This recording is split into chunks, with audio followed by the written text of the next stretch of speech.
আজকে নির্বাচন কমিশন প্রশ্নের মুখে ফেলে দিয়েছে সেই সমস্ত মানুষগুলোর পরিচয়, তাদের আত্মসম্মান এবং তাদের জন্ম পরিচয় নিয়ে। কারণ নির্বাচন কমিশন বলছে আপনার পিতার যদি 6 নাম্বার সন্তান হওয়ার পর 7 নাম্বার সন্তান হয় তাহলে তাকে ভারতীয় থেকে বাদ দিয়ে দিতে হবে, কারণ তার ভারতীয় হওয়ার কোনো অধিকার নেই। এই কথাটা ভাবুন তো, যদি আজ থেকে 20 বছর আগে, 30 বছর আগে মানুষ শুনতো তাহলে তাদের কি প্রতিক্রিয়া হতো। কারণ আমি নিজে সেই পরিবার থেকে আসি যেখানে আমার বাবারা প্রায় 9 ভাই বোন। তাহলে আমার বাবাদের বাকি যে ভাই বোনরা আছে তারা তাহলে বাদ চলে যাবে। এই প্রশ্ন নিয়ে আজকে আমি উপস্থিত হয়েছি কলকাতা পৌরসভার কাউন্সিলর এবং তৃণমূল মুখপাত্র অরূপ চক্রবর্তীর কাছে।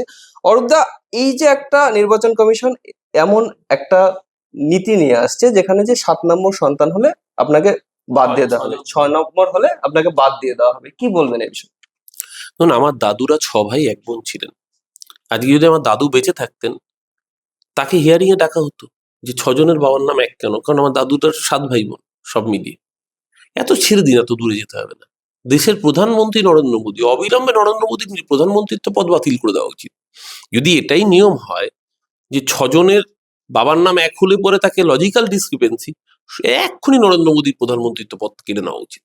আর নইলে নরেন্দ্র মোদীর উচিত নির্বাচন কমিশনার পদটা কেড়ে নেওয়া উচিত। এই অসভ্য প্র্যাকটিস শুধুমাত্র সংখ্যালঘু মানুষের নাম বা সাধারণ গরিব গ্রাম বাংলার মানুষের নাম বাদ দেওয়ার জন্য এই অসভ্য রাজনীতি শুরু করেছে ভারতীয় জনতা পার্টি নির্বাচন কমিশনের মদতে। এটা করতে গিয়ে ভুলে গেছে যে দেশের প্রধানমন্ত্রী নরেন্দ্র মোদী, তার বাবা মা, তাদেরও 6 সন্তান। এটা করে আখেরে অসম্মান করা হলো দেশের প্রধানমন্ত্রীকে। এর জবাব নির্বাচন কমিশনকে কিন্তু দিতে হবে। এটা তো সাংঘাতিক ব্যাপার, কারণ আমরা যদি দেখি যে শুধু মুসলিম পরিবারেই যে 6-এর অধিক সন্তান সেটা তো নয়, হিন্দু অনেক পরিবারে অনেক আছে। অসংখ্য হিন্দু পরিবারে, শুধু হিন্দু পরিবার 6 সন্তান বলে নয়, এই লজিক্যাল ডিসক্রিপেন্সির নাম করে যে অসভ্য রাজনীতি শুরু হয়েছে। ধরুন, অরূপ নাম কেউ লিখে AR OOP, কেউ লিখে ARUP। ধরুন, আমার নাম 2002 সালে তালিকায় ছিল AROOP। কথার কথা, একটা এক্সাম্পল হিসেবে বলছি। 2002 সালে নামটা ভুল ছিল, বানানটা।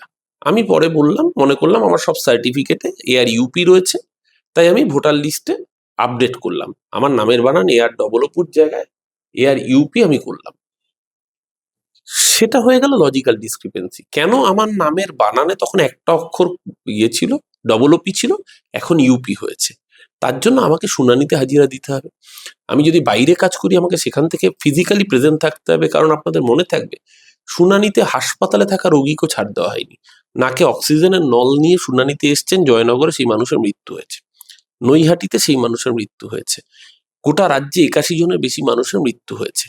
আর এই লজিক্যাল ডিসক্রিপেন্সি নাম করে কোনো তালিকা নেই, কিন্তু বিধানসভা ভিত্তিক এক্সাক্ট কোনো তালিকা, অফিসিয়াল কোনো নোটিফিকেশন কিছু দেওয়া হয়নি। পুরোটাই করা হচ্ছে হোয়াটসঅ্যাপ কমিউনিকেশনের মাধ্যমে। অর্থাৎ এই নাম বাদ দেওয়ার জন্য যে অসভ্যতা, আমি যখন বুঝেছিল যে ওরা ভেবেছিল সংখ্যালঘু মুসলমানদের, তারা বাংলাদেশি রোহিঙ্গা, তাদের নাম বাদ দেওয়া যাবে। কিন্তু সব মানুষ 2002 সালের তালিকায় যাদের নাম আছে, এবং এই লজিক্যাল ডিসক্রিপেন্সি করা হচ্ছে কিন্তু 2002 সালের তালিকায় যাদের নাম আছে তাদের সাথে। এই অসভ্যতামিটা তাদের সাথে করা হচ্ছে। তার মানে ভাবুন, 2002 থেকে যারা ভোটার, তার মানে তারও অন্তত 18 বছর আগে ন্যূনতম তাদের জন্ম।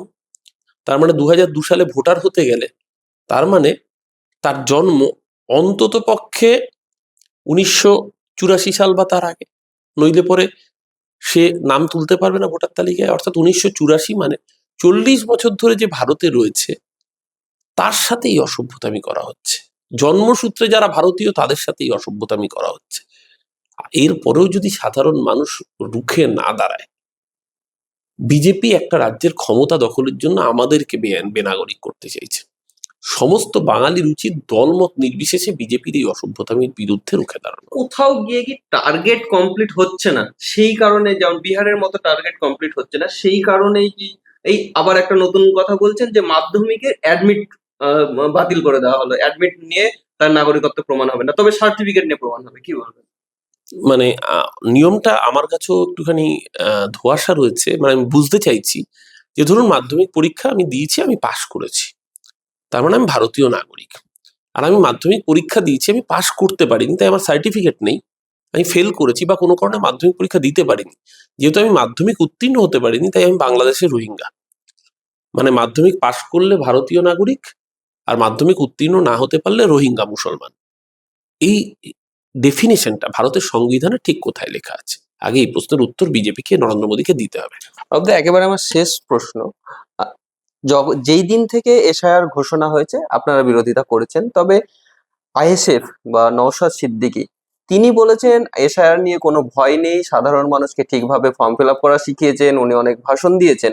তবে আজকে উনি আবার চিফ ইলেকশন কমিশন অফিস তিনি ডেপুটেশন জমা দিতে গিয়েছিলেন এই অনৈতিক কারণে, যে এই অনীতি হচ্ছে, অনিয়ম হচ্ছে তার বিরুদ্ধে। তাহলে এটা আপনার কি মনে হচ্ছে? উনি আগে নিজে ঠিক করুন, উনি বিজেপির পক্ষে থাকবেন না ভারতবর্ষের বাংলার সাধারণ মানুষের পক্ষে থাকবেন। বিজেপির দালালি করবেন নাকি বাংলার সাধারণ মানুষের হয়ে কথা বলবেন? ওনাকে স্ট্যান্ড ঠিক করতে হবে।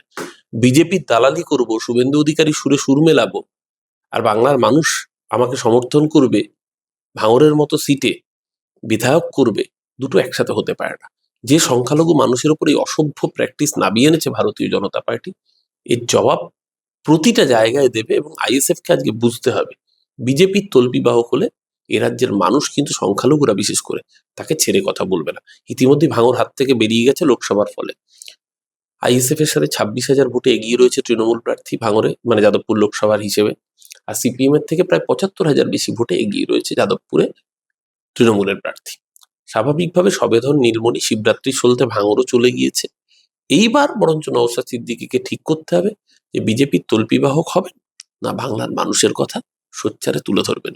যদি সত্যিকারের মানুষের কথা তুলে ধরেন, মানুষ সমর্থন করলেও করতে পারে, নইলে পরে মাথায় রাখবেন আমাদের এবার স্লোগান কিন্তু গতবারের থেকে একটা আসন হলেও বেশি। গতবার 214 ছিল, 215 দিয়ে তৃণমূল টার্গেট রেখেছে। 250 পেরোবে সেটা অন্য কথা, কিন্তু ওই যে একটা আসন বাড়বে। গতবার দক্ষিণ 24 পরগনা জেলা তৃণমূলের সবচেয়ে শক্ত ঘাঁটি, 30টা তৃণমূল জিতেছিল, একটা আসনে আমরা হেরেছিলাম, সেটা ভাঙর। ওই একটা আসন বাড়বে কিন্তু প্রথম ভাঙর থেকে। এই স্লোগান নিয়েও তো বিতর্ক উঠছে যে তৃণমূল শুধুমাত্র একটা আসনের পেছনে ছুটছে, আর এদিকে 70টা 77টা আসন বিজেপির কাছে আছে, তাদের নিয়ে কোনো কথা বলছে আমি না। কি বললাম, প্রথম বাড়াটা শুরু হবে ওখান থেকে। বিজেপি 70-77টা আসন নিয়ে এসছিল। বিজেপি এখন নিজেই জানে না বিজেপির সাথে কটা এমএলএ আছে। বিজেপির অবস্থা কি হয় মতুয়াগড়ে দেখবেন, বনগাঁ, রানাঘাট, বাগদা, মতুয়ারা বিজেপিকে দেখলে চেলাকাট নিয়ে তারা করছে। বিজেপির অবস্থা কি হয় এই স্যারের পরে মতুয়ারা বুঝিয়ে দেবে।